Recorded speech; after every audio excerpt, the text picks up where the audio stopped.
Pak, lupa saya tadi ya. Dari Universitas. Madura, Pak. Oh, ini dia. Alhamdulillah pada siang hari ini saya diberi kesempatan untuk bisa bertatap muka secara online meskipun ya. Karena merupakan sebuah bentuk kebanggaan bagi saya ketika ada rekan-rekan atau mahasiswa yang mempunyai keinginan untuk melakukan kegiatan PKM itu saya sangat senang. Itu dari pribadi saya sendiri. Oke. Saya mencoba untuk memberikan gambaran sedikit Bapak Ibu nanti. Saya akan sharing tentang bagaimana cara membuat sebuah proposal pengabdian. Apakah itu pengabdian yang dilakukan oleh mahasiswa maupun pengabdian yang dilakukan oleh dosen sebenarnya pada intinya adalah sama. Dan konsep pembuatan proposal pengabdian itu sebenarnya berbeda ya. Berbeda dengan bagaimana kita bisa membuat proposal penelitian. Sangat berbeda. Nanti saya akan coba untuk menjelaskan perbedaannya. Ini sama dosen pembimbingnya nggih, Pak nggih? Dosen dan mahasiswanya, Pak, lengkap, Pak. Oh, nggih. Kemarin saya sudah dikirimi sama Pak Agung beberapa proposal PHP 2D. Ada beberapa yang sudah sesuai sebenarnya formatnya, hanya kontennya saja yang sebenarnya tidak sesuai dengan apa yang diinginkan di panduan. Nanti akan kita bahas satu persatu. Begini Bapak Ibu, ketika kita membuat sebuah proposal pengabdian, maka konsep atau pemikiran kita sebenarnya harus kita nolkan terlebih dahulu dari konsep pembuatan proposal penelitian. Harus kita nolkan. Artinya kita coba hilangkan cara berpikir bagaimana kita membuat proposal penelitian. Karena kecenderungan kita adalah patokannya adalah patokan kepada penelitian. Kenapa perbedaannya begini? Ketika kita melakukan penelitian, maka langkah yang pertama pasti panjenengan Bapak Ibu akan menentukan tema dan judulnya. Kemudian menentukan metodologinya.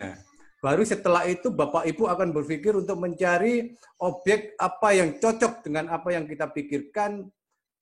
Kemudian objek apa yang paling cocok dengan metode yang saya sudah punya. Kemudian kita coba untuk menerapkan. Modelnya seperti itu kalau kita penelitian. Pada umumnya seperti itu. Tapi ketika kita berbicara masalah bagaimana kita bisa membuat yang namanya proposal pengabdian, maka kita akan membalik. Kita akan berbalik. Cara berpikirnya berbalik. Kita mempunyai objek itu kondisinya bagaimana, kemudian saya akan melakukan kegiatan apa untuk bisa meningkatkan objek itu. Itu pengabdian, Bapak Ibu. Jadi kita tidak berbicara masalah metode, kita tidak berbicara masalah metodologi terlebih dahulu, tapi kita mencoba untuk bagaimana saya bisa melihat kondisi real yang ada di dalam masyarakat. Itu sebenarnya intinya.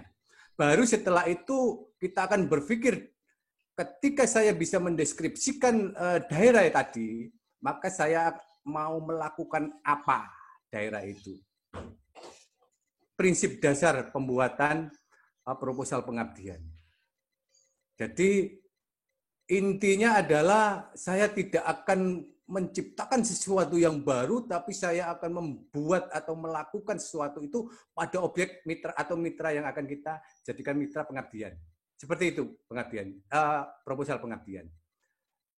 Makanya saya sering kali ketika saya harus mendampingi teman-teman dosen di Unusida itu, yang pertama kali saya ingatkan adalah hilangkan konsep pemikiran bagaimana membuat proposal penelitian. Hanya satu itu yang selalu saya tekankan. Karena itu akan merusak ritme pembuatan proposal pengabdian. Alurnya pun nanti akan berbeda. Itu berlaku untuk semua proposal pengabdian, Bapak Ibu. Apakah itu pengabdian yang dilakukan oleh dosen atau pengabdian yang dilakukan oleh mahasiswa. Kemudian saya akan coba untuk menjelaskan apa program PHBD. karena ada beberapa hal yang menurut saya ada kesalahan konsep pemikiran tentang program ini. Program PHBD, Pak Ibu,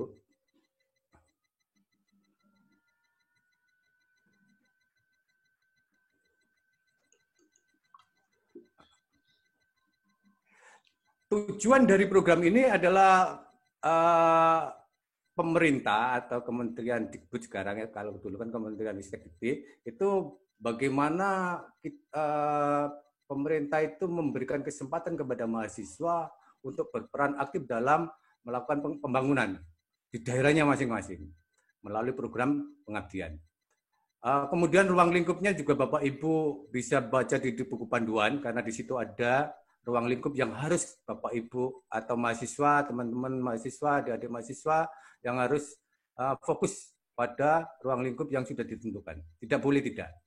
Tema-temanya juga harus sesuai dengan buku panduan. Tidak boleh lepas dari itu. Kemudian bagaimana kita bisa membuat yang namanya proposal dengan bagus? Salah satu instrumen penilaian yang paling menentukan sebelum masuk reviewer, Bu, Bapak Ibu, sebelum masuk reviewer adalah kepatuhan kita kepada yang namanya buku panduan. Harus benar-benar patuh, tidak boleh tidak. Apa yang diinginkan di buku panduan harus diikuti, Bapak Ibu. Kalau saya lihat di situ ya, kita coba untuk ini, nanti saya biar tidak banyak makan waktu, nanti saya akan coba untuk melakukan cross check sistematika di sini sama proposal yang sudah saya review, Bapak Ibu, nggih. Langsung teknik aja nggih, Bapak Ibu, nggih. Langsung tekniknya nggih. Ya, Pak. Nggih. Sudah revisi, Bu. Ada ini ada saya melakukan review terhadap BEM KM Uniba dan HMJ Manajemen. Ada perbedaan mendasar di situ yang saya baca. Kepatuhan terhadap sistematika sudah lumayan, sudah bagus, oke. Kedua-duanya sudah sesuai dengan buku panduan. Kemudian saya akan memilah-milah mulai dari judul, Bapak Ibu. Yang pertama adalah judul. Di situ juga dijelaskan bahwasanya judul itu harus singkat, spesifik, jelas, memberikan kegiatan, memberikan gambaran kegiatan apa yang akan kita lakukan. Bukan memberikan gambaran metodologi apa yang akan kita lakukan. Bukan memberikan gambaran tentang instrumen atau alat yang akan kita gunakan untuk melakukan kegiatan. Bukan. Tapi kegiatan apa yang akan kita lakukan. Kalau saya perhatikan yang di BMKM, KM itu apa? BMKM-nya keluarga mahasiswa, Pak. Oh, keluarga mahasiswa, oke. UKM apa? Ya. Oke, saya akan melakukan satu ini. Yang judul apa, Pak? Yang ajjn.com, pemberdayaan UMKM. Saya robotika ya? Milih PHB 2D BEM KM. Oh, BEM itu BEM ya?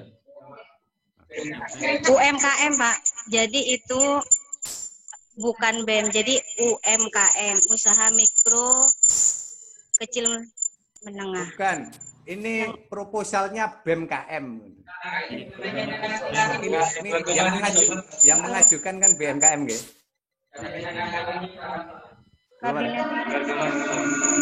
Oke, saya akan coba untuk memberikan penjelasan. Saya akan coba untuk mengomentari apa yang dibuat oleh BMKM. Di situ adalah pemberdayaan UMKM di Desa Gresik Putih.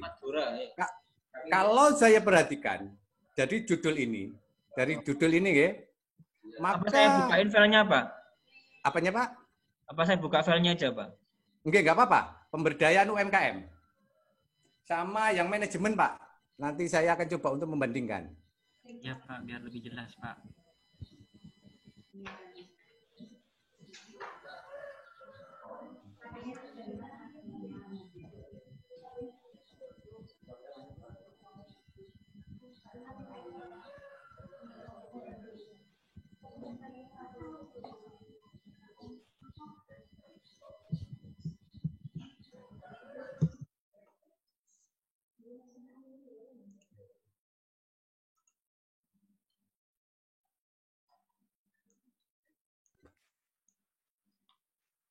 Sampun Pak Agung? Sudah ini Pak.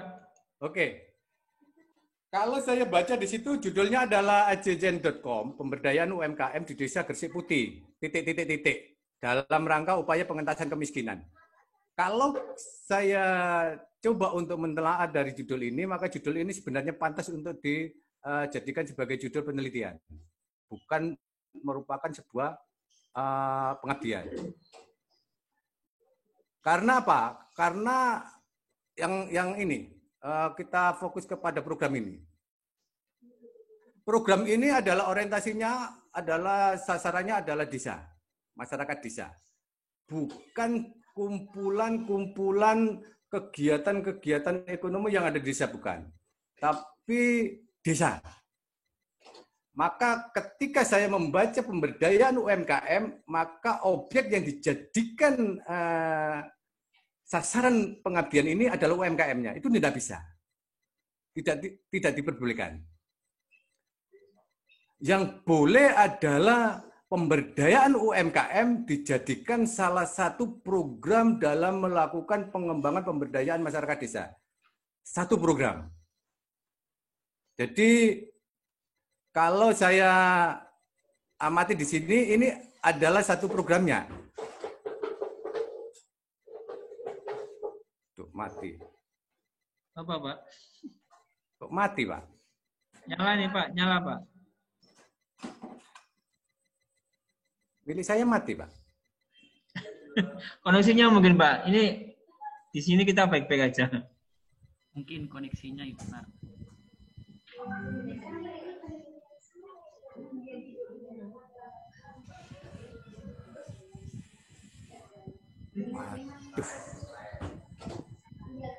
Oh, ini biar nggak gemar mungkin ada di sini mungkin ya. Biar nggak gemar nanti ya Pak mau nanya ya. Iya. Ya, nanti keluar Pak, tak keluar. Nggak usah, sini aja. Tapi suaranya kok dengar ya, Pak ya? Dengar Pak ini Pak. Nggak mati kok Pak. Koneksinya Bapak mungkin Pak. Nyala Pak. Kita masih live ini Pak.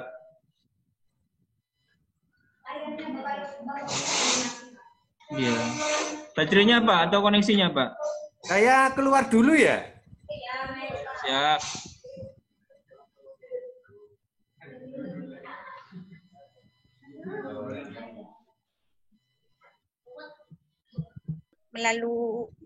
Menggunakan e-marketing berarti metode e-marketing ini kemudian penjalinan mitranya itu nggak usah ditaruh di judul, langsung di latar belakang gitu, Pak? Di dalam programnya, Bu. Nanti di bawah ada. Sekarang ini. Jadi boleh dicantumkan di situ salah satu program unggulannya, tapi tidak boleh fokus menjadi salah satu programnya. Satu program saja, tidak boleh. Karena apa? Karena kegiatan ini adalah kegiatan integrasi dari beberapa program untuk bagaimana menjadikan Desa Gresik Putih itu misalkan ya, misalkan menjadi desa atau kampung UMKM pisang geduk pisang, misalkan seperti itu, Pak Bu. Nah, bagaimana cara menjadikan desa itu menjadi desa atau kampung geduk pisang dengan berbagai macam kegiatan. Salah satunya adalah mengoptimalkan UMKM, kemudian bagaimana memberikan pendidikan, cara membuat ini kepada masyarakat, bagaimana cara membuat atau apa, bagaimana cara memasarkan. Nah, integrasi dari program-program itu yang diinginkan sebenarnya. Tidak boleh satu saja, tidak boleh. Kalau model seperti ini, maka model seperti ini adalah model pengabdian insidentil, artinya satu saja. Karena apa? Karena yang akan menjadi poin negatif atau poin main dari proposal panjenengan Bapak Ibu nanti atau adik-adik mahasiswa adalah pasti akan kesulitan bagaimana nanti kita melakukan program keberlanjutan dari model ini. Pasti akan sulit. Padahal itu adalah salah satu inti dari kegiatan PHP 2D adalah keinginannya adalah menjadikan desa sebagai desa binaan kampus. Luarannya, salah satu luarannya. Kita tidak bisa melepas tanggung jawab kita ketika kita sudah mendapatkan proposal ini, kemudian kita lepas begitu saja terhadap program ini, tidak boleh. tapi ada tindak lanjut dari kampus, apakah itu nanti kita jadikan sebagai desa binaan kampus, atau kita linkkan dengan lembaga-lembaga lain untuk tetap melanjutkan program-program kita, itu terserah nanti. Tapi yang pasti tidak boleh berhenti program ini. Ada tindak lanjutnya. Tapi kalau panjenengan model seperti ini, maka pasti ketika desa ini sudah menerapkan e-marketing, maka sebenarnya kan sudah selesai. Sudah selesai program panjenengan. Nggak boleh seperti itu. Maka yang paling bagus adalah sasarannya adalah masyarakat. Salah satu programnya adalah memberdayakan UMKM. Salah satunya saja programnya. Selain itu apa? Nggih. Untuk di tahun-tahun sebelumnya saya pernah baca proposal PHBD yang lolos itu targetnya remaja Karang Taruna, terus ada UMKM itu gimana Pak? Mungkin juga bisa jelaskan Pak. Mungkin di sini beberapa dosen belum terbiasa Pak untuk pengkategorian pengabdian masyarakat yang insidentil sama non insidentil Pak. Kalau insidentil itu kan sekali selesai. Saya mau misalkan seperti ini. Saya mau melakukan pengabdian masyarakat kepada UMKM ini selesai dengan ketika saya memberikan sebuah bentuk pelatihan, setelah pelatihan selesai insidentil Pak. Tidak ada tindak lanjutnya setelah itu. Ketika saya tidak ada kegiatan keberlanjutannya, tidak ada. Okay. Tapi kalau itu Pak Ponto, kalau kita menganggap e-marketing itu adalah juga kegiatan terintegrasi, jadi e-marketing tapi itu kegiatannya terdiri dari beberapa program, itu Bu? Enggak, jadi kalau yang awal ini kan pengennya BEM itu Pak, benar menurut yang beliau bilang, jadi memang kita itu fokusnya ke UMKM saja, karena memang di sana itu yang masyarakatnya itu lebih banyak, mata pencahariannya itu sebagai di sektor industri, di home industri, salah satunya dengan UMKM. Tetapi UMKM-nya itu tidak produktif gitu loh Pak. Kenapa? Memang itu yang ingin kita latih, kemudian biar bisa menghasilkan pendapatan. Itu saja.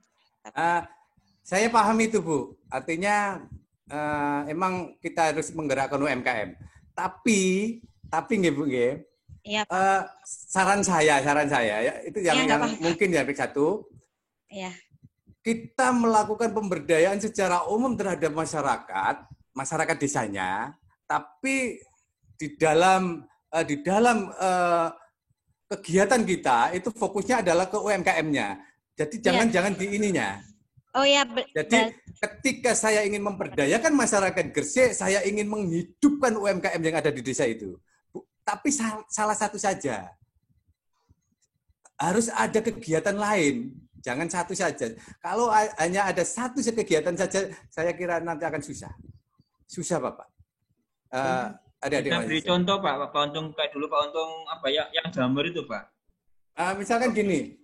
Saya kemarin membuat yang pertama, ya. Saya alhamdulillah ketika tiap tahun kan kita dapat PHBD yang di UNU itu. Yang pertama itu saya membuat yang namanya Kampung Kerang Hijau. Kampung Kerang Hijau.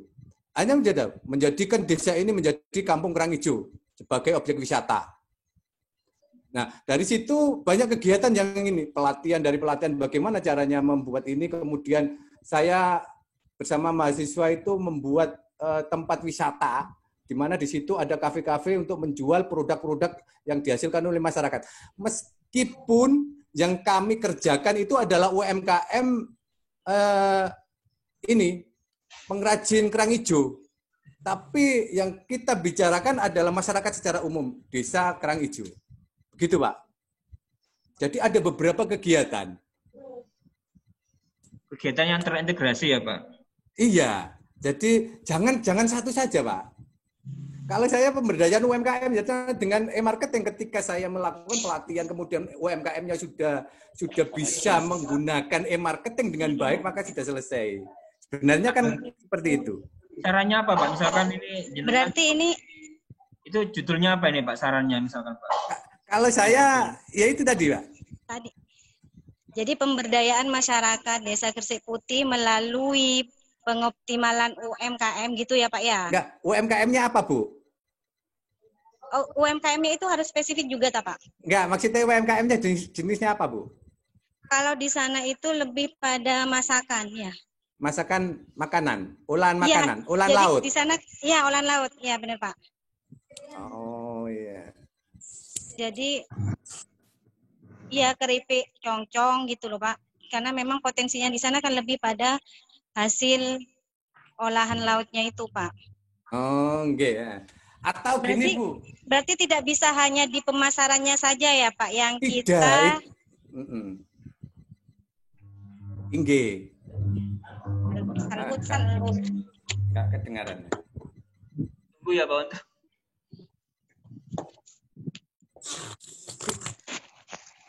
Kalau saya Bu, kalau saya nggih, kalau saya jangan hindarkan membuat proposal pengabdian itu mencantumkan ini metodologinya atau apa yang akan kita lakukan, satu program yang kita lakukan, hindarkan itu. Karena nanti di dalamnya ada beberapa metode Pak ya. Betul. Kalau saya cantumkan di dalam judul, maka asesor atau reviewernya nanti pasti akan berpikiran, lah ini kok satu program saja, hanya e-marketing saja. Istilahnya kan seperti itu, Pak. Itu paling jelek dalam membuat yang namanya proposal pengabdian. Saya ingin memberikan saran, apakah itu nanti Bapak Ibu dosen membuat proposal pengabdian itu sedapat mungkin dihindarkan metodologi. Oke, Ibu nggih. Kemudian yang saya bagus, saya bandingkan ya ini saya satu. Yang miliknya manajemen, Bapak. Itu bagus itu. Saya nilai secara pribadi. Terima kasih Bapak. Mana ini satu kok ada Pak? Yang manajemen Pak. Bisa membedakan Pak antara miliknya manajemen sama miliknya tadi BMKM. Kalau miliknya manajemen, yang manajemen belum dibuka masih Pak. Jadi kita masih belum bandingin. Ya. Silakan sambil cerita Pak, nggak apa-apa Pak. Iya sambil cerita nggak apa-apa. Di situ akan menjadikan desa menjadi sebuah bisnis area. Bagus itu Pak.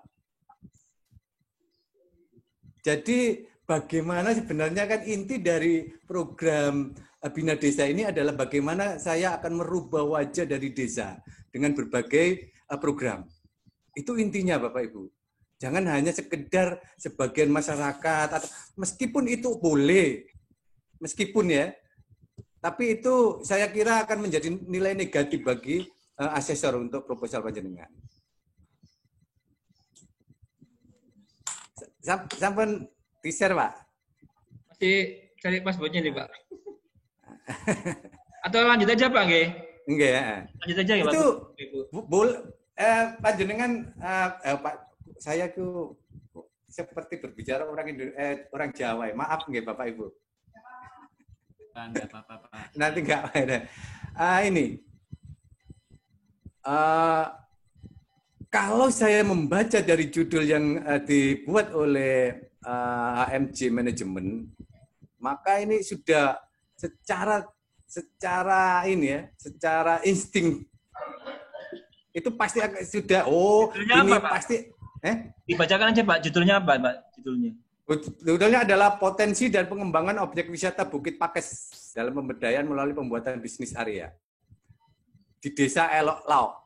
Elak Lao itu Pak. Elak Lao ya, okay. Nah, artinya gini, pasti di sini kegiatannya adalah kegiatan bagaimana mahasiswa-mahasiswa nanti akan merubah Desa Elak Lao menjadi objek wisata. Istilahnya kan seperti itu. Kalau saya sebagai reviewer dan saya mempunyai insting, inilah yang harus objeknya sudah jelas, desa Elak Laok akan dijadikan objek wisata. Tuh. Bapak Ibu dalam membuat judul. Manajemen bisa dijadikan rujukan. Ya, Pak. Siap. Oke? Siap. Kemudian tapi ada untuk latar belakangnya, nggih. Kemudian yang kedua, ketika kita sudah membuat yang namanya judul, ya singkat aja loh, Pak. Singkat, spesifik, dan kegiatan apa yang akan kita lakukan. Ini aja. Nggak ini. Bertele-tele, Pak ya. Nggak usah bertele-tele. Betul. Buat latar belakangnya penelitian proposal. Saya mau melakukan kegiatan apa pada desa ini untuk merubah desa ini menjadi apa, gitu aja. Sangat simpel. Dan yang simpel-simpel itu yang akan menjadi perhatian. Asalkan sesuai dengan buku panduan. Oke? Di situ sudah saya kasih ini latar belakang. Latar belakang. Jangan berbicara masalah umum Bapak Ibu, tapi fokuskan pada objek yang akan kita jadikan sasaran pengabdian, kegiatan pengabdian. Udah, yang kita bahas mulai dari latar belakang sampai gambaran umum masyarakat, pokoknya desa itu saja. Nggak usah berpikiran membuat latar belakang seperti ini, penelitian. Kita ini kemudian kita ambil dari berbagai rujukan, kemudian kita ini enggak. Tapi kita berbicaranya adalah berbicara tentang objek pengabdiannya. Udah fokus pada objek pengabdiannya saja. Kalau kita berbicara masalah UMKM, ya udah. Yang perlu dibicarakan ya UMKM di Kabupaten Sumeneb, desa ini. Itu ada apa saja, kemudian profitnya gimana, kondisi masyarakat sasarannya gimana, kemudian dari sisi fisiknya UMKM-nya itu modelnya apa? Oh ternyata tadi adalah mati suri. Kemudian kenapa kok bisa mati suri? Jenengan deskripsikan itu. Hanya itu saja. Nggak usah bertele-tele, nggak usah mencari rujukan-rujukan dari tulisan-tulisan yang lain, nggak usah. Jadi yang menjadi yang jenengan lihat. Makanya tadi saya sudah katakan di awal, perbedaan mendasar ketika saya akan membuat proposal pengabdian adalah saya harus tahu terlebih dahulu objek sasaran kita. Objek sasaran kita harus tahu terlebih dahulu. Bagaimana caranya? Ya kita mendeskripsikan itu tadi. Ketika saya sudah bisa mendeskripsikan sasaran, maka dari situ saya akan bisa membuat yang namanya judulnya. Mau saya rubah menjadi apa objek ini, kemudian untuk mendapatkan tujuan itu tadi, saya harus membuat program apa? BAPD. BAP 2D. Jadi harus tahu terlebih dahulu potensi apa yang ada di desa, kemudian SDM-nya gimana, kemudian lingkungannya gimana, itu jenengan deskripsikan di dalam latar belakang sehingga nanti akan memunculkan permasalahan yang ada. Oh, ternyata di desa itu di desa ini tadi ada kelompok UMKM yang mati suri. Kenapa kok mati suri? Karena masyarakatnya kecenderungannya sering pindah ke kota atau banyak yang pindah ke kota untuk mencari ini sehingga tidak ada yang menangani masalah UMKM yang ada di desa. Nah, itu akan tumbuh permasalahan Bapak Ibu. Nah, dari itu tadi nanti akan kita rumuskan permasalahannya. Kalau model seperti ini nanti akan susah. Nah, dari permasalahan itu kemudian nanti kita breakdown menjadi bagaimana cara menyelesaikan permasalahan ini dengan program-program yang akan kita susun. Cara berpikirnya seperti itu, Bapak Ibu, untuk membuat ini. Oke, itu sudah saya kasih catatan, Ibu. Pak Agung, sudah saya kasih catatan, nanti jenengan ini silakan didiskusikan dengan mahasiswanya. Kemudian kalau yang miliknya manajemen, Pak Untung ini teman-teman ini ada yang tanya? 5 proposal ini minta direview semua, Pak. Oke, nanti coba mau dibantu nih, Pak. Oke, lanjut, Pak. Oke. Nah, yang manajemen ini juga ada, ndak usah yang umum atau yang global, ndak usah dicantumkan, Pak. Okay? Langsung aja to the point pada objek yang akan kita jadikan sasaran. Udah. Nggak usah berpikirnya ruwet seperti penelitian, nggak usah. Udah, pokoknya saya fokus pada desa ini, ya saya akan memberikan gambaran pada desa ini masalah yang ada di desa ini apa. Nah, saya akan merubah desa ini menjadi ini dengan permasalahan ini, maka saya harus melakukan apa. Itu sebenarnya yang harus Bapak Ibu pikirkan. Adik-adik mahasiswa, bukan Bapak Ibu. Bapak Ibu dosen kan hanya membimbing ya. Adik-adik mahasiswa harus dipikirkan seperti itu. Kecuali kalau ini yang membuat ininya. Oke, nggih? Siap. Tapi alhamdulillah bagus, Pak. Saya suka manajemen ini. Beneran. Alhamdulillah. Semoga aja salah satu ada yang nyandal nanti ya. Amin, Pak. Amin. Kelimanya, Pak. Kemudian rumusan masalah. Ini sudah tidak ada ininya. Oke. Kemudian tujuannya, Pak. Tujuan dari kegiatan yang adik-adik mahasiswa lakukan. Tujuannya sebenarnya adalah apa yang akan kita capai dengan permasalahan yang sudah kita deskripsikan. Dan itu harus adik-adik mahasiswa rumuskan dalam kalimat yang sederhana dan bisa diukur. Ya. Kalau di sini sudah ada mengatasi permasalahan. Nah, ini mahasiswa sudah bisa mengatasi permasalahan. Dihindarkan untuk mengatasi permasalahan, Bapak Ibu. Ya. Sudah saya ini, kalau saya punya usul, sudah saya tulis di sini, Pak Agung ya, sebelahnya. Yeah. Misalkan ini meningkatkan pengetahuan, keterampilan, dan motivasi usaha masyarakat di desa ini dalam mengembangkan bisnis area, misalkan gitu ya. Jangan mengatasi permasalahan. Kayak ini apa? Pegadaian ini. Oke. Jadi meningkatkan. Nanti kalau jenengan nggak bisa mengatasi permasalahan, program ini gagal. Mungkin apa, Mboten? Ya, Pak. Jadi di kita tuh ya. Kemudian memaparkan implementasi, mengimplementasikan. Misalkan seperti itu, langsung aja, nggak usah memaparkannya. Mengimplementasikan atau memberdayakan masyarakat melalui ini. Atau meningkatkan taraf perekonomian masyarakat. Langsung to the point aja, sederhana. Meningkatkan taraf perekonomian masyarakat melalui bisnis area. Perubahan bisnis area atau pembuatan bisnis area. Langsung to the point aja. Karena nanti itu yang akan diukur, Bapak.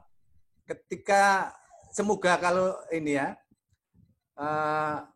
ketika nanti kita melakukan pertanggungjawaban, maka ini akan menjadi pertanyaan-pertanyaan yang urgent.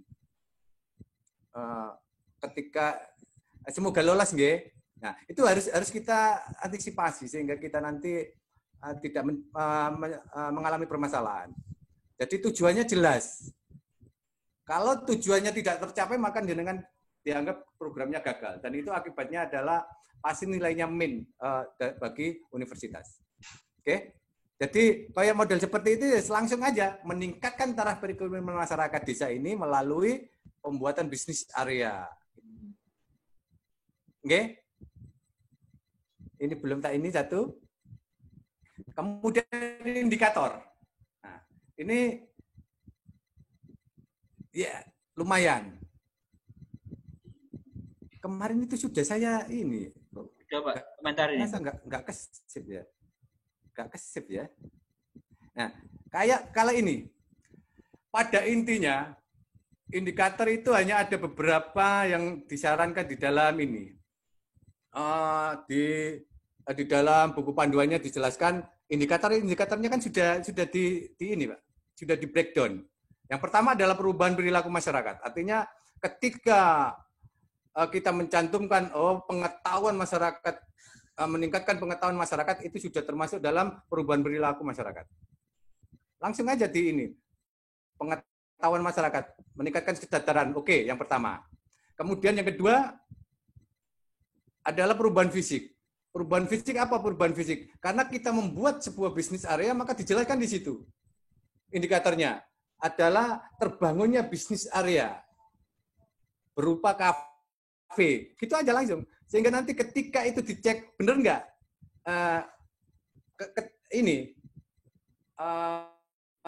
Ketika reviewernya nanti datang, kalau seandainya ya kita akan selalu berharapnya kan kita berhasil ya Pak.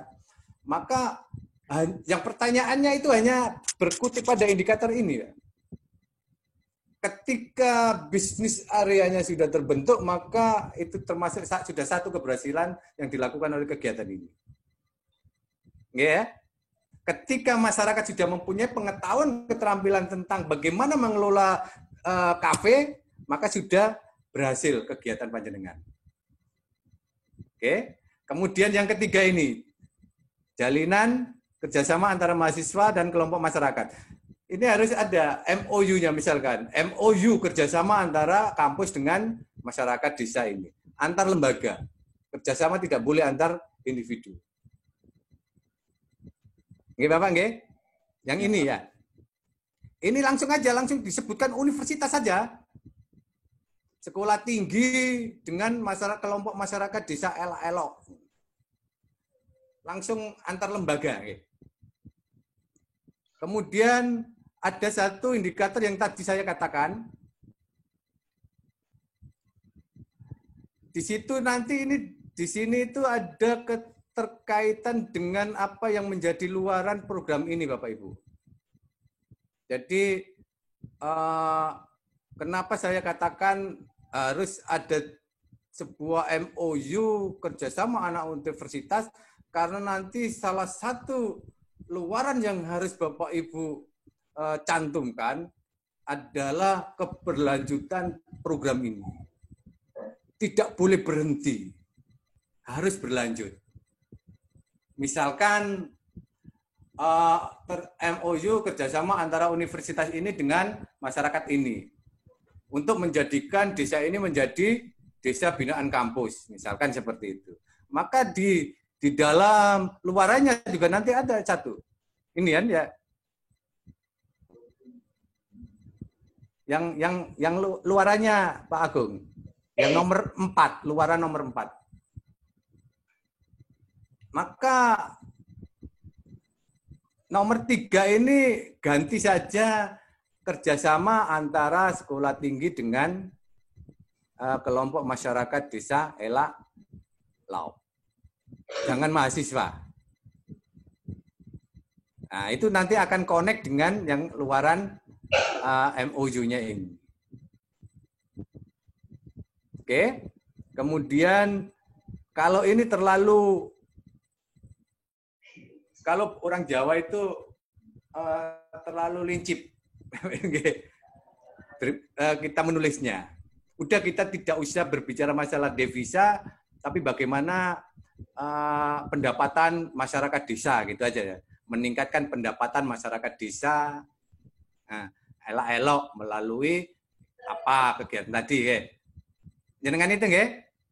Pendapatan devisa udah nggak usah berbicara yang tinggi-tinggi Bapak Ibu.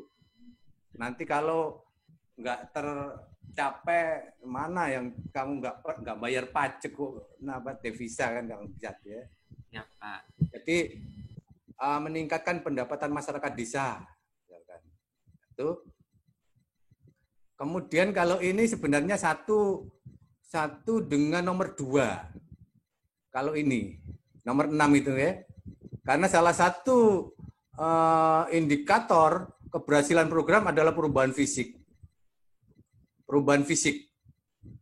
Maka nomor 6 itu jadikan 1 aja, nomor 2 ini jangan perubahan lingkungan yang rapi dan bersih, tapi terbentuknya bisnis area berupa kafe apa. Jadi nanti ketika ada penilaian terhadap kegiatan ini, oh jelas yang dinilai itu apanya. Ketika kafe sudah ada, maka kegiatan ini berhasil.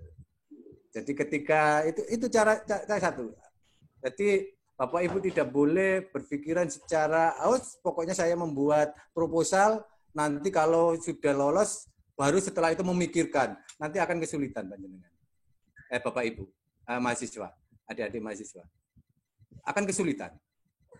Jadi harus dipikirkan mulai sekarang bagaimana saya mengukur kegiatan ini berhasil atau tidak. Ya dengan ini, kita tentukan sendiri. Ketika kita sudah bisa menentukan indikator-indikator keberhasilan dari sebuah program atau kegiatan kita, maka sebenarnya penilaian reviewer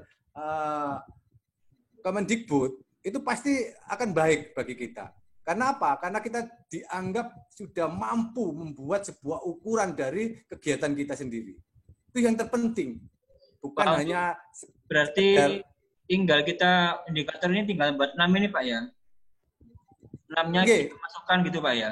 Inge. Menggunakan bahasa kita gitu ya. Inge, betul. Jadi ini Pak Agung. Nilai positif bagi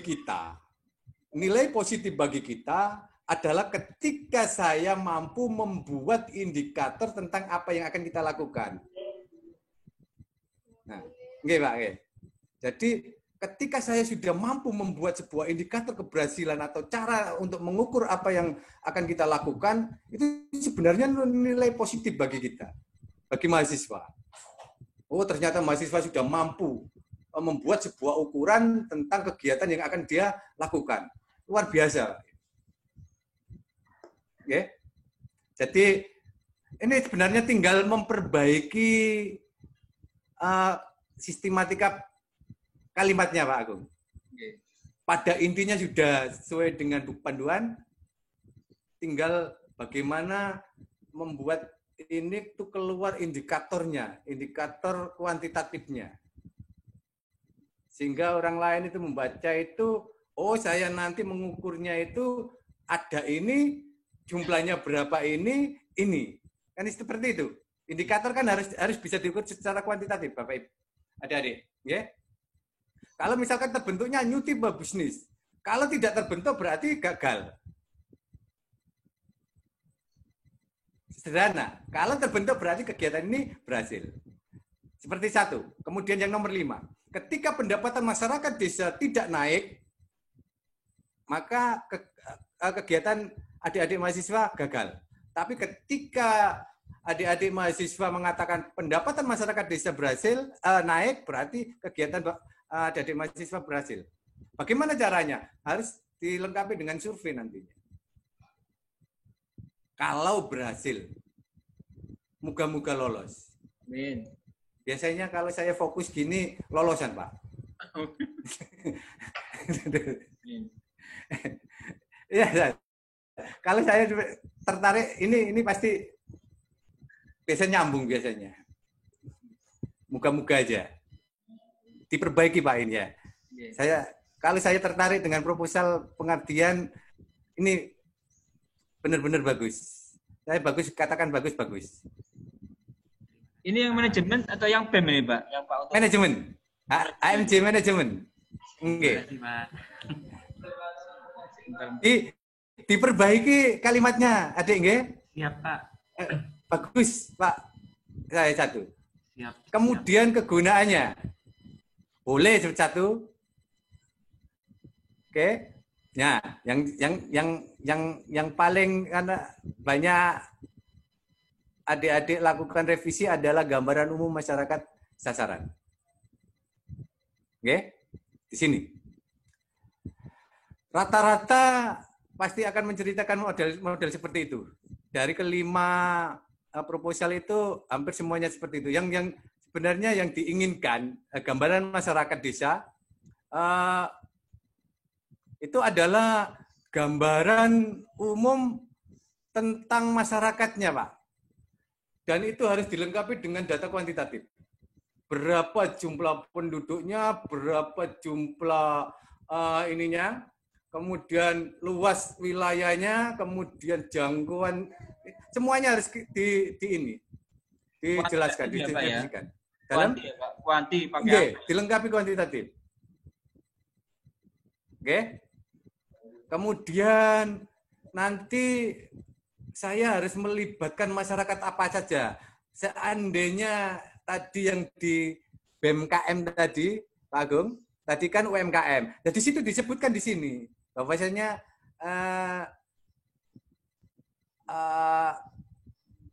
kelompok masyarakat yang terlibat dalam kegiatan ini adalah UMKM yang bergerak dalam bidang pengelolaan makanan. Nah, di desa itu ada sekitar 6 UMKM yang fokus pada pengelolaan makanan. Itu disebutkan seperti itu, Pak. Dijelaskan. Kemudian biasanya di sini jangan lupa foto-foto kondisi di masyarakatnya. Foto, Pak. Tempel satu fotonya.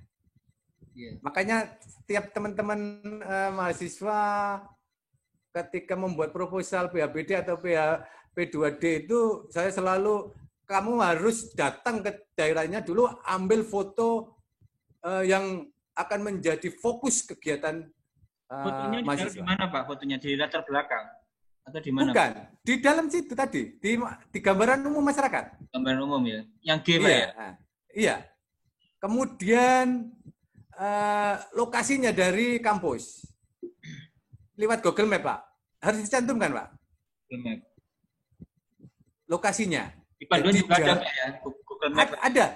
Ada. Jenengan buka PDF-nya yang gambaran umum masyarakat sasaran, di situ ada dengan Google Map.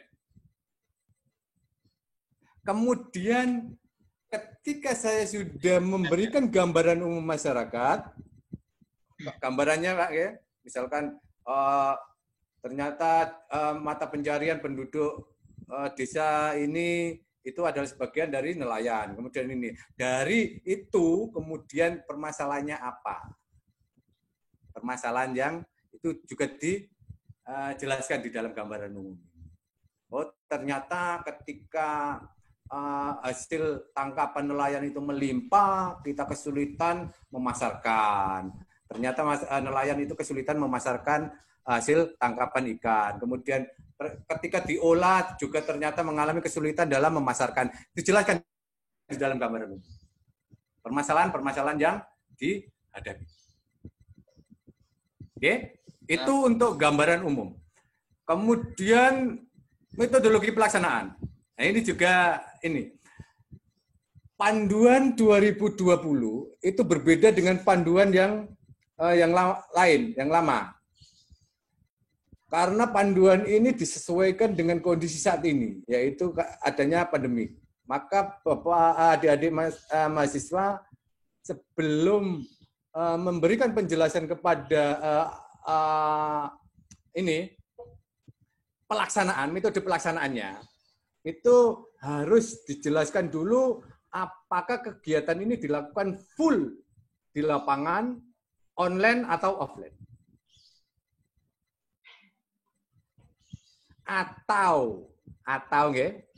Atau campuran.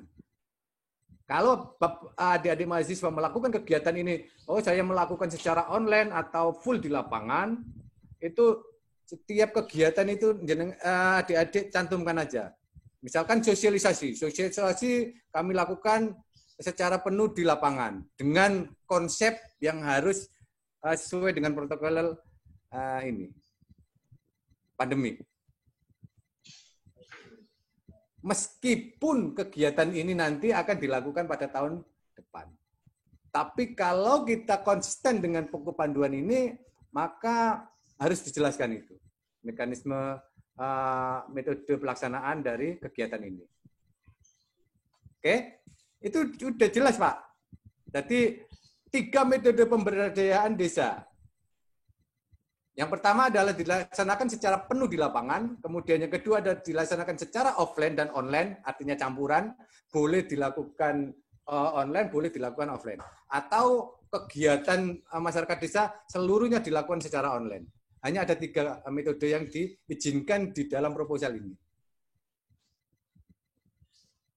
Oke? Oke. Itu metodenya. Nah, sekarang saya akan kembali ke mati lagi ya. Akhirnya habis.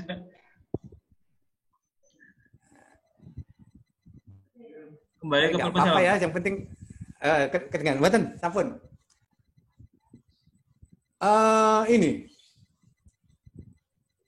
setiap kegiatan itu sedapat mungkin ada keterlibatan tim mahasiswa dan mitra kita. Itu dijelaskan, Pak Agung. Misalkan sosialisasi kegiatan ini dilakukan di balai desa ini dengan diikuti oleh seluruh pelaku UMKM desa ini. Nah, tim akan memberikan sosialisasi tentang kegiatan ini pada dijelaskan secara rinci. Sehingga di situ nanti terlihat kegiatannya itu nanti akan terbayang. Reviewernya akan bisa membayangkan, oh ternyata kegiatan itu diikuti oleh pelaku ini dilakukan oleh mahasiswa, didampingi oleh dosen pendamping. Misalkan seperti itu, Pak. Misalkan pelatihan. Oh ternyata pelatihan pembuatan produk hasil olahan nelayan itu saya mendatangkan pelatih dari Dinas Koperasi. Nah, itu dijelaskan. Kenapa harus dijelaskan seperti itu? Nanti ada korelasinya dengan penggunaan dana. RAB, penggunaan dana. Nggih, Pak, nggih. Iya, Pak. Jadi langsung disebutkan rinci aja, udah. Jangan umum satu, rinci langsung to the point aja, Pak Agung. Jadi saya mau melakukan ini pada ini. Saya melakukan ini pada ini. Saya membuat tool marketing, pemasaran ini dilakukan oleh mahasiswa ini, dirancang oleh mahasiswa ini, kemudian memberikan pelatihan kepada masyarakat pada ini, dilakukan di mana, diikuti siapa. Udah gitu aja. Enggak, bukan metodologi penelitian, bukan. Tapi bagaimana metode pelaksanaan kita. Kita mau melaksanakannya itu nanti gimana. Istilahnya kan seperti itu. 5W1H Pak ya, berarti Pak? Dalam? 5W1H gitu Pak? Ya. Jadi saya nanti melakukan ini pada siapa, untuk apa. Itu satu. Jadi jelas kegiatannya. Berbeda dengan metodologi penelitian kan Pak? Ya? Kalau metode penelitian kita harus merujuk kepada metode-metode yang sudah ada. Tapi kalau ini kan kita sesuai dengan keinginan kita. Saya mau melakukan ini ya terserah saya melakukan modelnya seperti ini. Nah itu pasti akan berbeda-beda setiap daerah dalam hal melakukan ini. Kalau misalkan ternyata saya mau mengikutkan, misalkan ya, salah satu misalkan saya tidak bisa melakukan pelatihan di daerah ini, tapi saya ingin mengikutkan pelatihan pelaku UKM di pelatihan yang diadakan oleh Dinas Koperasi. Boleh model seperti itu. Jadi tidak selalu harus kita yang melakukan. Kita ikutkan, kita kirim juga boleh. Itu metode pelaksanaan, Pak. Oke? Apa yang ada di RAB harus muncul di sini, Pak ya? Betul, nggih. Betul. Jadi RAB itu disusun berdasarkan kegiatan yang sudah kita rancang. Nggak boleh, nggak ini. Nanti ada sesuatu yang saya jelaskan tentang RAB nanti. Ada beberapa yang tidak boleh nanti. Oke? Lanjut. Ada pertanyaan, Pak? Kemudian yang selanjutnya adalah luaran, Pak. Luaran itu hanya menyangkut ini.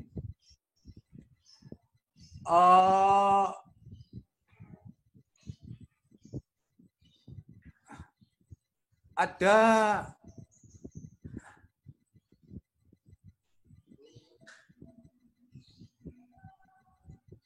nggak bisa ini ya. Luarannya kalau yang ini udah 5 macam ini, Pak. 5 macam luaran. Panduan aplikasi, inovasi, profil, publikasi, jejaring. Contoh yang manajemen atau yang BEM, Pak? Oh, yang manajemen saya keliru tadi ya. Ya. Nah, kalau yang pertama ini langsung disebutkan teknologinya apa aja, Pak? Ya, luarannya. Adanya teknologinya apa? Kalau kesulitan masih bingung, ini dan dihilangkan saja. Karena di situ sudah ada tentang terciptanya tempat wisata. Sudah mewakili sebenarnya itu. Ini membuat teknologi apa, adik? Adik mahasiswa? Teknologi apa, Pak? Teknologinya berupa apa, Dek? Teknologi apa, Pak?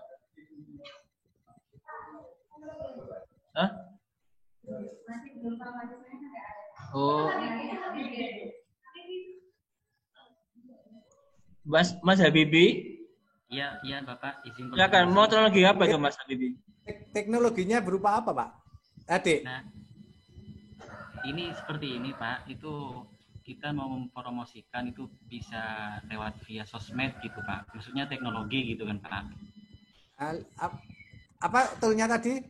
Via sosmed, sosial media itu Pak. Kan sekarang Lewat kan pembuatan blog atau lewat apa? sosial media Pak, sosial media. Ya berupa apa, Pak? Itu kan Posting ini. di sosmed, Pak, maksudnya, Pak. Posting di sosmed. Hanya posting-posting gitu. Iya, posting aja mungkin. Yang diposting apanya, Mas? Ya tentang wisatanya nanti Pak kalau sudah jadi Pak, tempatnya maksudnya Pak. Tempatnya, foto-fotonya. Iya Pak. Kenapa nggak dibuatkan blog aja sekalian? Siap-siap Pak.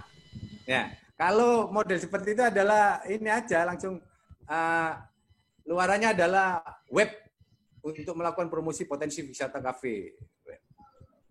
Lebih Jadi spesifik nanti, ya, Pak? Iya, dan teknologi apanya ya satu. Itu kan bukan luaran sebenarnya, Pak ya. Itu adalah salah satu kegiatan kelanjutan kita dalam melakukan kegiatan ini, yaitu apa membantu mempromosikan lewat ini. Tapi ketika kita yang namanya luaran itu kan ada objek yang bisa kita nilai, ya. Luarannya berbentuk berupa apa? Kalau teknologinya apa? Dalam bentuk apa? Kalau emang web ya web, langsung tulis saja web untuk mempromosikan potensi wisata atau blog untuk melakukan promosi wisata. Siap Pak, nanti kita revisi. Iya, langsung to the point. Kalau blog kan sehari selesai itu Mas ya. Oke. Siap. Iya, jadi langsung aja satu. Kemudian publikasi ilmiah. Kalau bisa saya sarankan langsung dituju jurnalnya. Kalau sudah punya gambaran, itu akan memberikan keyakinan pada asesor atau reviewer ke Kemendikbud. Oh, ternyata kegiatan ini, mahasiswa ini sudah serius dan sudah survei, sudah tahu mau dipublish kemana. Gitu. Jurnal apa, Sinta berapa, Pak ya? Iya.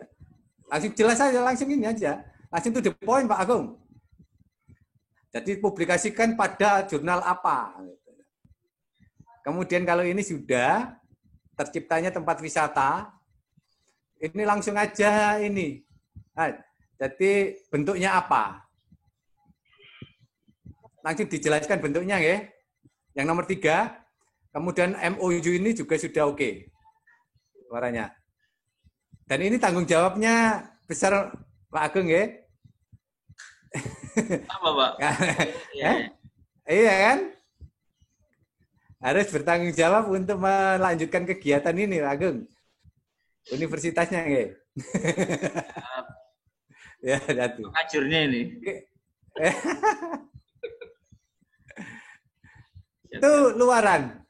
Kalau paling bagus, kalau adik-adik menghasilkan sebuah TTG, teknologi tepat guna yang bisa diaplikasikan di situ. Atau hasil penelitian dosen, bisa adik-adik mahasiswa tempatkan di pengembangan bisnis area, boleh. Itu bagus. Jadi nanti TTG. Misalkan alat pengolah apa itu, Pak ya? Iya, betul. Kemudian satu lagi yang sekarang menjadi target dari kegiatan pengabdian, ketika kami melakukan pertanggungjawaban kemarin juga ditanya, yaitu haki. Nah, Pak, Oh iya. kalau bisa dikasihkan haki udah selesai. Terusnya Haki masuk ini, Pak Kajur.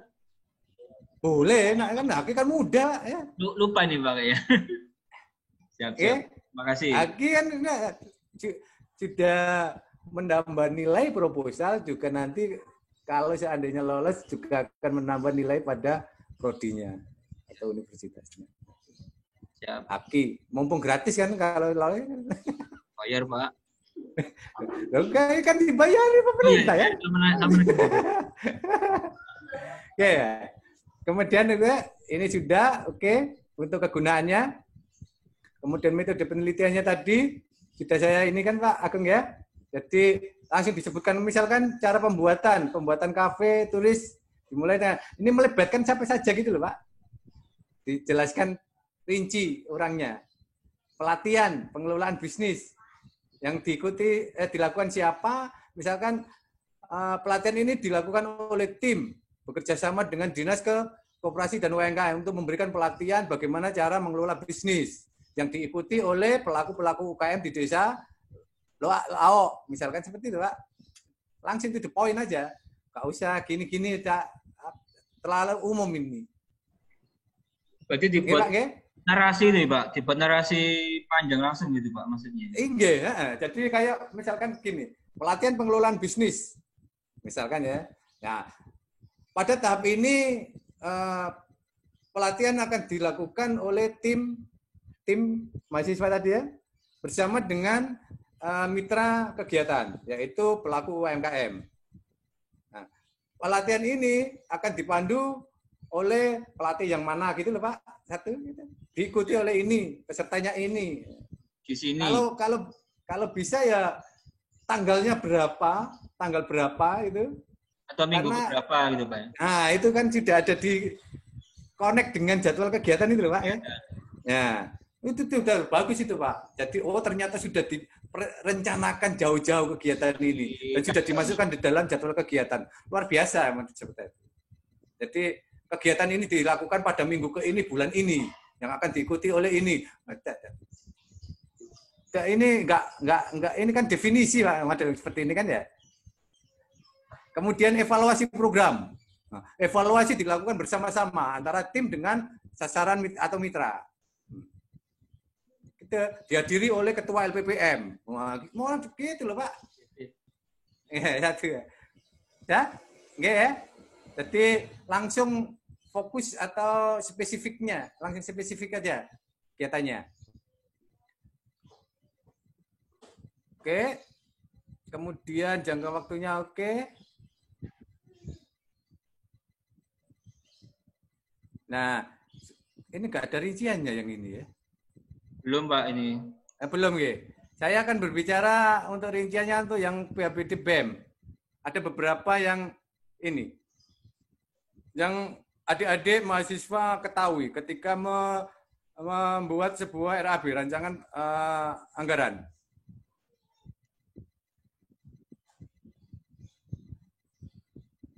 Untuk bahan habis tidak boleh membeli bahan untuk melakukan produksi produk. Tidak boleh. Kalau saya misalkan saya membuat tempe, kemudian saya belikan kedelai, tidak boleh. Kecuali bahan-bahan itu digunakan untuk bahan pelatihan. Tapi kalau diberikan kepada mitra, tidak diperkenankan. Misalkan saya mau mengerjakan kegiatan pembuatan pentol, kemudian saya kasih aja penjual pentol itu tepung atau daging, tidak boleh. Tidak bisa, itu kan. Kayak ini kan bahan pakai habis, ikan bandeng, minyak goreng, kentang, telur, tidak boleh. Kemudian kalau itu Kak, memberi alat Pak.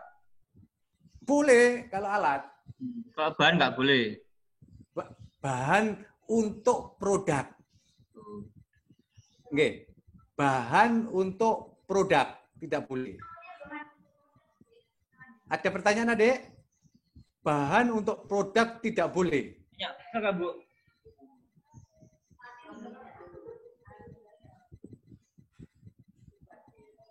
Atau ke sini nanya, Bu? Tanya apa, Bu? Nggih.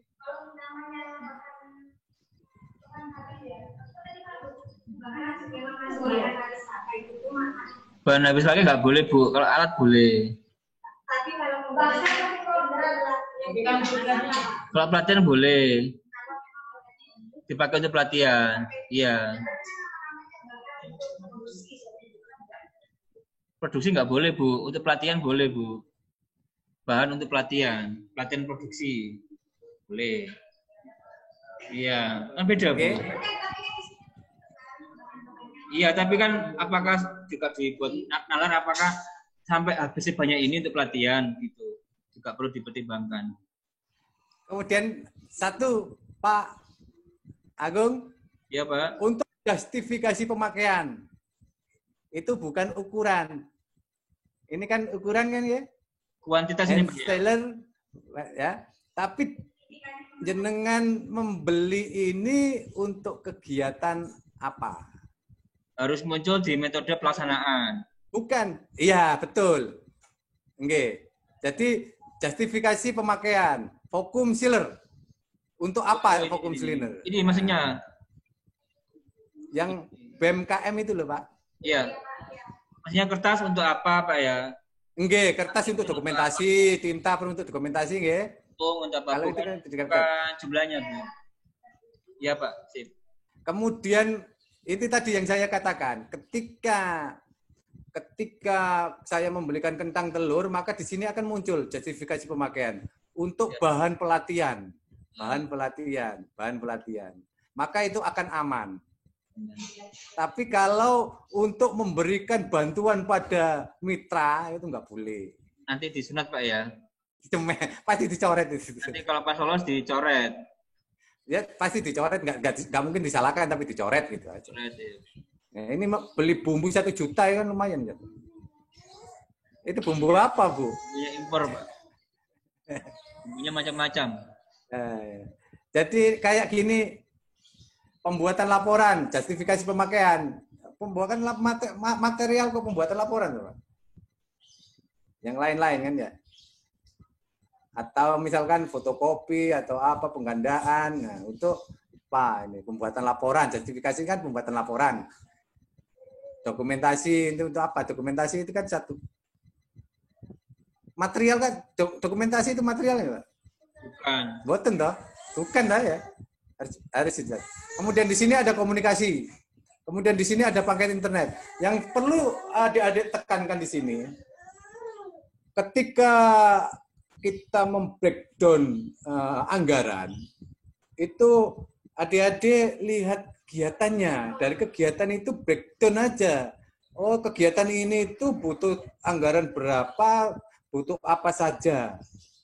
Kan enak. Ketika kita sudah tahu kegiatan kita sudah membuat jadwal kegiatan kita, maka sebenarnya anggaran itu bisa kita breakdown dari seluruh kegiatan-kegiatan yang kita lakukan. Misalkan sosialisasi apa? Saya butuh makan, konsumsi. Masukkan aja di dalam lain-lain konsumsi. Konsumsi apa? Sosial. Misalkan seperti ini. Misalkan lain-lain, konsumsi. Justifikasi pemakaian. Sosialisasi kegiatan pada mitra.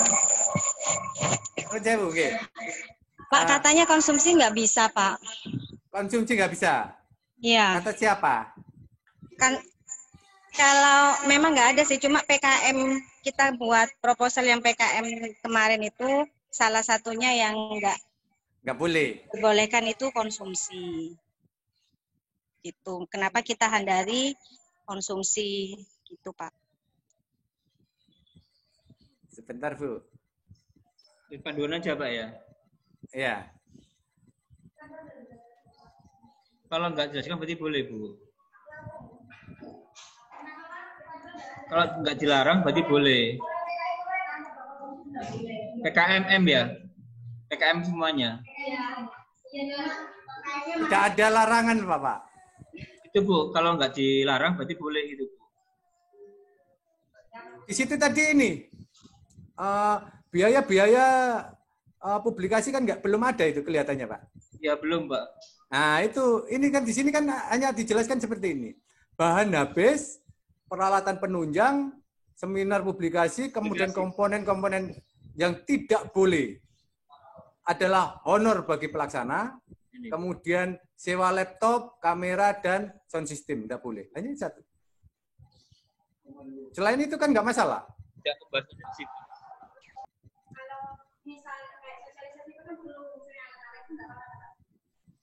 Gimana, Bu? Misalkan sosialisasi butuh sewa atau beli proyektor. Sewa proyektor boleh, Pak. Misalkan kita sosialisasi atau pelatihan, sewa proyektor, sewa tempat gitu ya.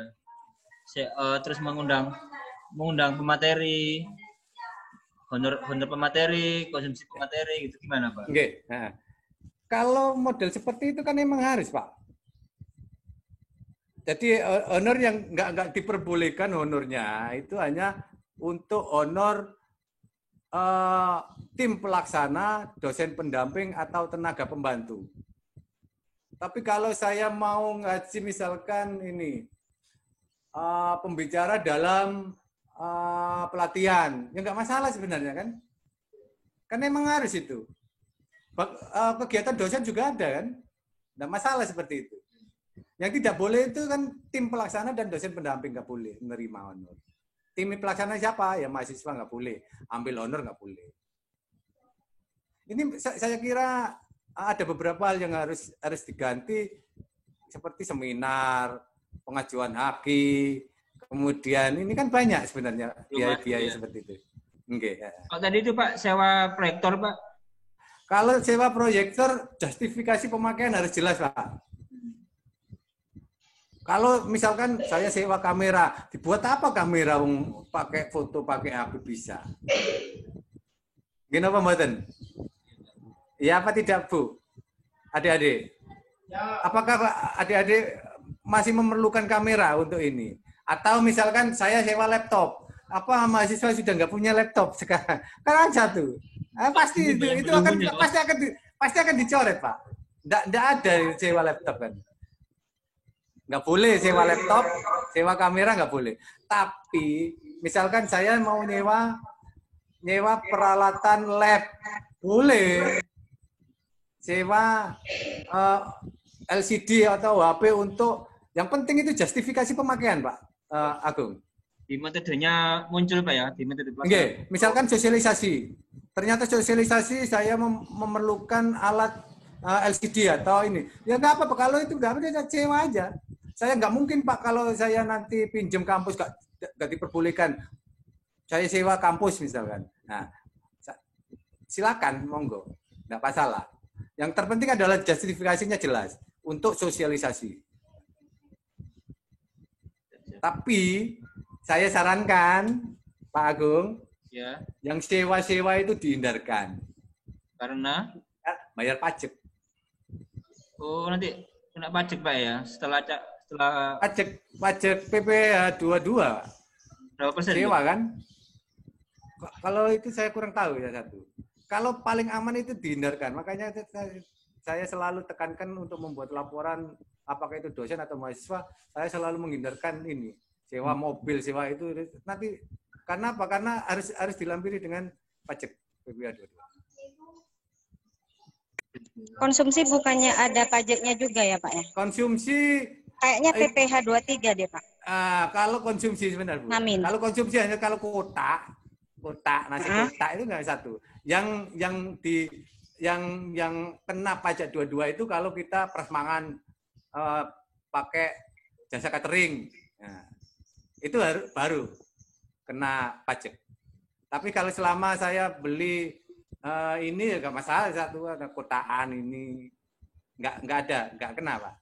Bu. Iya, Pak. Berarti boleh ya, Pak, konsumsi itu boleh ya, Pak? Boleh ya, satu. Jadi tulis saja konsumsi atau biaya transportasi kan nggak apa-apa juga, nggak ada di sini kan. Masa mau siapa yang mau bayar tim riwa-riwi ke desa? Masukkan aja, Pak. Ini ada, Pak. Misalkan, Pak.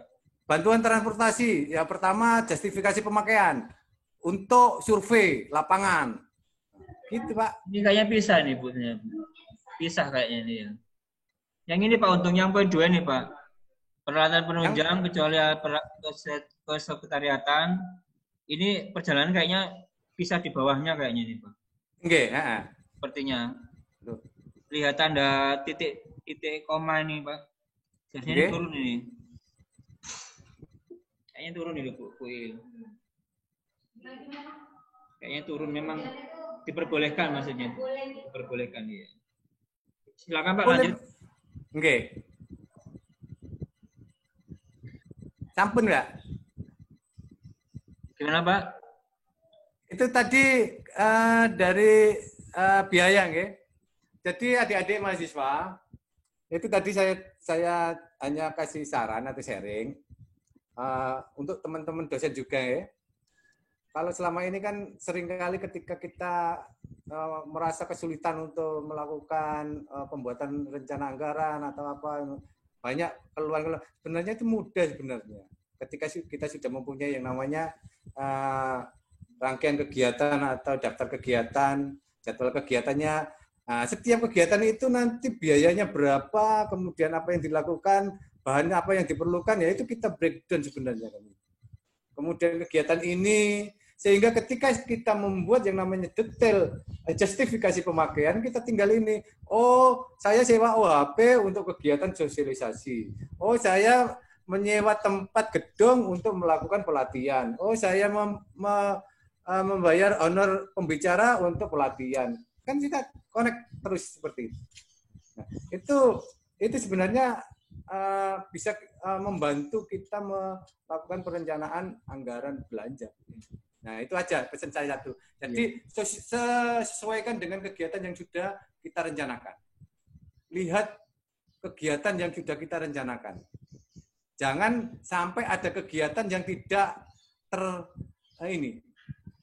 tercakup atau apa itu namanya, anggaran tercover oleh anggaran, atau anggaran ada tapi di dalam kegiatan nggak ada ya. Nah, itu tambah bahaya itu. Amat itu Pak, disunat Pak ya, coret. Jadi justifikasi pemakaian itu jenengan Bapak Ibu atau adik-adik mahasiswa sesuaikan dengan kegiatan yang sudah kita rencanakan di atas tadi. Jadi justifikasi pemakaiannya harus berisi kegiatan yang sudah kita rencanakan di atas. Misalkan kertas untuk dokumentasi pelaporan. Oh, tinta untuk dokumentasi pelaporan. Karena butuh print. Nah, gitu. Kan apa kegiatan di atas kan sudah ada pembuatan laporan. Sesuai. Sehingga nanti tidak terlalu banyak anggaran yang dipangkas. Kita sudah melakukan perencanaan bagus, ketika lolos ternyata anggarannya dipotong banyak sekali. Nah, nanti kita yang kesulitan untuk menjalankan kegiatan itu. Jadi benar-benar Bapak Ibu untuk justifikasi pemakaian sesuaikan dengan kegiatan yang sudah adik-adik mahasiswa rencanakan. Oke? Itu untuk anggaran.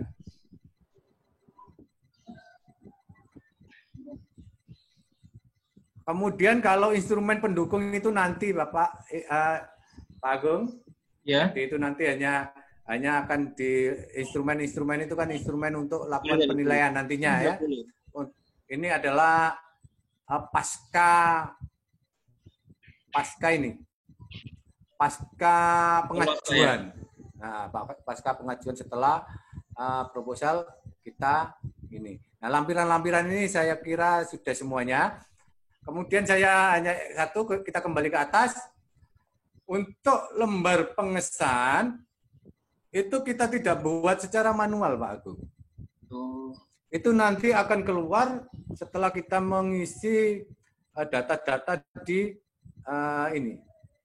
di data kemahasiswaan itu, Pak Agung ya. Jadi mirip apa Pak ya? Nah, betul ini. Jadi ketika mahasiswa sudah mendapat akun, baru setelah itu input data-datanya, nanti akan keluar lembar pengesahan. Baru di print, kemudian ditandatangani, setelah itu ditempelkan lagi ke proposal, baru digabung Pak ya. Oke. Mungkin itu yang bisa saya ini. Jadi kalau biasanya kalau saya dampingi dari mahasiswa saya, itu langsung saya tagih Pak Agung. Kapan bisa selesai? Revisinya Pak maksudnya? Iya. Karena waktunya kan tinggalannya saat hari ini dan besok. Ada kerja keras. Kalau ingin lolos. Belum saya tunjukkan ini, Bu. Belum saya tunjukkan. Baru tadi siang kan, Bu. Oh iya. Pak Untung minta izin nanti kalau ada dosen pendampingnya diskusi sama jenengan boleh nggih, Pak? Selama 2 hari. Monggo. Nggih, monggo. Mungkin barangkali ada adik mahasiswa ada yang mau tanya atau sharing? Silakan, yang mau nanya. Silakan mahasiswa, monggo. Lapar ngantuk. Ada yang mau nanya, tambah bingung. Tambah bingung. Baru pertama, Pak. Kemarin PKM Pak kemarin. Sekarang baru PHP 2D nih, Pak. Karena juga nih, Pak. Nanti lain kali di ini Pak Agung. Harusnya waktunya lebih panjang, lebih lama sehingga kita bisa mempersiapkan dengan baik. Tapi kemarin memang informasi PHP 2D dari Kementerian juga mepet, Pak, sepertinya, Pak. Tanggal 2 kan? 2 Juni, Pak ya. Tanggal 2 Juni, iya. Lama itu. Barengan sama itu, Pak, WAS, Pak. Bareng sama WAS. Iya. Itu tadi saya juga marah-marah di kampus tadi saya. Lawang dapat berapa proposal gitu, aduh. Pak, ini permintaan Pak dari akuntansi, Bu ya? UKM Kewarasaan. Ini akuntansi. Bukan, Bu. Bukan, Pak. UKM Kewarasaan. Ini minta masukan judul, Pak. Yang mana, Bu? Ini, Pak. Tampil ini, Pak. Baru nih, Pak. Ada di Pak Untung? Nggak ada. Nggak ada. Di layar, Pak? Nggak ada, Pak. Baru nih, Pak, memang. Baru, Pak, ini, Pak. Belum saya share ke Pak Untung ini tadi. Ya, maksudnya kok nggak keluar?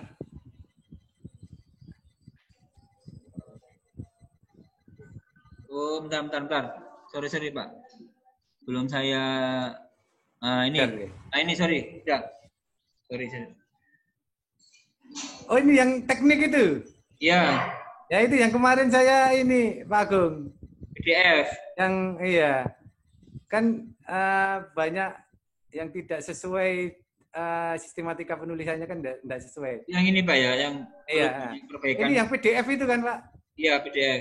Nah, itu silakan disesuaikan dengan miliknya manajemen sama BMKM tadi untuk sistematika penulisan. Udah disamakan dengan buku panduan, jangan membuat sistematika tersendiri. Udah yang ada kotakannya di buku panduan itu yang diikuti aja.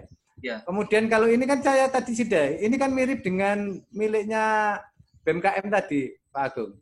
Iya. Artinya jangan membuat judul hanya mencerminkan satu kegiatan.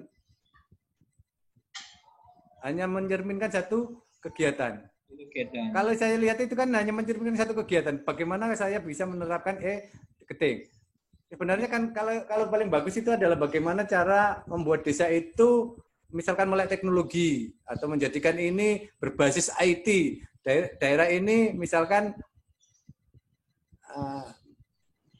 misalkan saya akan merubah Bukit Tinggi daerah wisata menjadi daerah wisata dengan masyarakat melek teknologi, misalkan seperti istilahnya seperti itu. Jadi seluruh proses yang ada di desa dalam menunjang desa itu menjadi desa wisata itu semuanya kita gunakan teknologi. Itu kegiatannya apa? Salah satunya adalah bagaimana menerapkan e-tiketing, kemudian bagaimana caranya pengecekan secara ini itu kegiatannya. Ada banyak kegiatan. Kalau seperti ini kan hanya satu aja kegiatannya. Saran judul, Pak, yang lebih pendek, Pak, mungkin. Kemudian? Saran judul yang lebih pendek, yang lebih menarik. Konkretnya, Pak. Saya enggak ini. Apa nanti ya? Saya baca isinya dulu ya. Kontennya, Pak, ya? Saya kan enggak tahu. Jangan-jangan nanti judulnya saja ini yang spesifik tapi programnya banyak. Isinya, Pak, ya. Dalam Ya, kalau Jadi programnya tidak banyak, Nggih. kalau programnya banyak, ternyata judulnya spesifik berarti kan kita hanya memperbaiki judulnya saja. Siap, siap. Nah, tapi kalau seandainya ternyata isi kontennya itu ternyata hanya mencerminkan judul ini saja, ya memang harus dirubah secara ini. Siap, siap. Harus ditambahi program-programnya. Kalau saya ini dihindarkan kegiatan yang hanya bersifat ini Pak Nggih, bersifat pada waktu tertentu saja. Insidental Pak ya tadi ya. Ini kan pada waktu tertentu saja. Yaitu pada pandemi corona kan istilahnya kan. Kalau nanti nggak ada kegiatan itu, apakah itu bisa ini kan? Apakah nggak kita lakukan istilahnya kan seperti itu. Udah itu yang di tengah transisi itu corona dicoba dihilangkan aja. Nanti itu dijelaskan di dalam gambaran permasalahan yang ada. Misalkan, di latar belakang bahwasanya ketika masa transisi pandemi corona ternyata pengelola wisata mengalami kesulitan dalam penjualan tiket, sehingga perlu, itu Pak, apa yang harus kita lakukan untuk bisa menyelesaikan permasalahan tentang penanganan tiket secara manual. Karena apa? Karena kalau kita menggunakan secara manual, peluang tertularnya itu banyak, sehingga perlu yang namanya sistem ETG. Jadi jangan mungkin awalnya itu Pak, mungkin menggunakan isu COVID sama new normal ini biar kekinian atau sesuai dengan kondisi sekarang mungkin Pak. Oh ya jatuh ya. Itu dibuat penelitian aja. Pembuatan itu. Kakinya siapa ini? Teknik ya? Oh, kewirausahaan situ, Pak. Kewirausahaan. Ini aja. Ini desa wisata apa, Pak? Bukit Tinggi, ya. Enggak, maksudnya ininya yang ditonjolkan di daerahnya, keunggulan daerahnya apa? Wisata Bukit Tinggi itu Pak, kayak tempat wisata yang bisa jalan-jalan di atasnya, kayak kebun teh gitu Pak. Oh, kebun ini. Kalau kebun teh kan yang dilihat tehnya, kalau Bukit Tinggi ini kontur-kontur batu, tumbuhan gitu Pak, ada buku-bukunya. Gitu. Ada gambar yang seperti di cover ini, bangunan segitiga seperti ini. Sorry. Oh, ini. Ya, ini. Ini yang mau dikerjakan. Ya, ini Pak, ini. Ini yang kiri ini pintu masuknya ini Pak. Ini pintu masuknya. Ini sudah bekerja seperti ini, Pak. Sudah berjalan Pak. Seperti ini. Sudah berjalan. Sudah berjalan seperti ini. Sudah ada ini, Pak. Cuma sekarang kayaknya semakin lama semakin sepi, Pak, di sana. Setahu saya. Sudah semakin membesar. Kenapa, Pak? Sudah membesar. Ini pengelolanya siapa, Pak? Pengelolanya swasta, Pak. BUMDes. BUMDes, pengelolanya BUMDes, Pak. Pengelolanya BUMDes, cuma awalnya rame banget, terus nggak tahu kenapa lama-lama semakin turun pengunjungnya, mungkin karena kurang inovasi atau apa ya, kurang tahu. Nah, kalau mahasiswa pengennya mau dijadikan apa itu? Atau hanya sekedar mengurusi masalah e-taking? Apakah fokusnya hanya pada tiketing saja atau mau menjadikan itu lebih menarik, istilahnya kan seperti itu kan? Kalau hanya fokus pada tiketing, saya kira itu akan sulit bersaing, Pak. Tidak menjamin menyelesaikan masalah. Iya, akan sulit bersaing untuk PHBD. Kurang membumi ya, Pak? Bukan kurang mendunia. Ya, satu program gitu. Diselesaikan satu hari, selesai membuat itu. Tinggal bayarin orang untuk buat bayarin orang, dibelikan aja sistemnya. Udah selesai. Yang kalau saya melihat ini mau ditambahi model apa sehingga ini akan bertambah ininya, wahananya bertambah. Misalkan saya akan memberi bukan hanya sekedar berbicara masalah tiketnya saja, tapi saya akan merubah wajah ini atau menambah wajah desa ini sehingga akan semakin menarik. Kalau saya seperti itu. Betulnya uangnya nggak cukup Pak 40. Uangnya nggak cukup. Iya, nggak cukup memang satu. Tapi ada mengerjakan hanya satu bagian saja. Saja ya. Tapi satu bagian saja. Nah, tapi itu kelihatan menonjol dari apa yang sudah ada sekarang ini. Nggak bisa lihat ininya ya Pak ya. Jadi saya kirim Pak. Saya sudah punya ini. Sudah punya ya. Oke. Yang miliknya teknik gitu ya.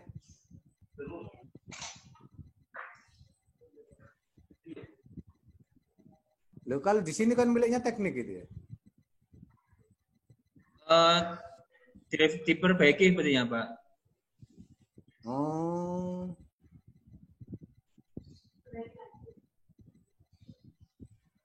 Tapi ini Mbak sebenarnya enak Pak. Karena mitranya sudah jelas BUMDes. Pasti mitranya sudah pasti BUMDes nanti. Gini, ini saya sharing aja. Ketika adik-adik mahasiswa saya dapat amanah untuk melaksanakan kegiatan BABD untuk membentuk yang namanya Kampung Kurang Hijau, kami itu menjalin kerjasama dengan pihak lain, Pak Agung. Okay. Di situ ketika saya membuat lokasi wisata yaitu danau, itu ada pihak swasta yang membangunkan gedung pertemuan. Lumayan ya. Kalau adik-adik mau bekerja keras, maka itu bisa dimasukkan. Artinya kalau saya mau menambahi ini kegiatan ini ya harus berusaha untuk mencari dana dari pihak lain. Dan itu nilainya luar biasa kemarin, Pak. Hampir saja menang untuk kanker hijau kami itu di kompetisi di tingkat nasional. Hampir saja menang. Ada pertanyaan lagi? Cukup mungkin Pak Untung. Halo Pak. Ada pertanyaan lagi? Untuk review lebih detail nanti biar pembina komunikasi langsung sama Pak Untung ya Pak. Pak Untung jadi Pak Untung. Dalam? Nanti biar untuk diskusi lebih lanjut selama 2 hari ini biar dosen pembinanya diskusi langsung dengan Pak Untung diperbolehkan gitu Pak. Oke, Oke Pak Agung, monggo. Saya open saja karena saya paling suka kalau ini kegiatan-kegiatan yang berbau masyarakat ini daripada penelitian. Kalau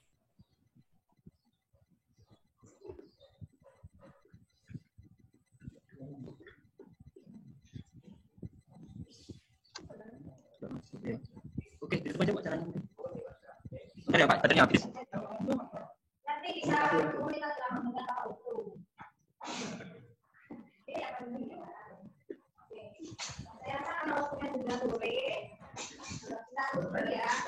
Nanti bisa saya ada bisa diskusi. Saya kan bimbingnya. Ya dari kami kurang lebih mohon maaf. Assalamualaikum. Terima kasih Pak Untung atas waktunya. Mohon maaf. Oke. Tangan gitu. Oke, Mang Catu. Terima kasih. Oke.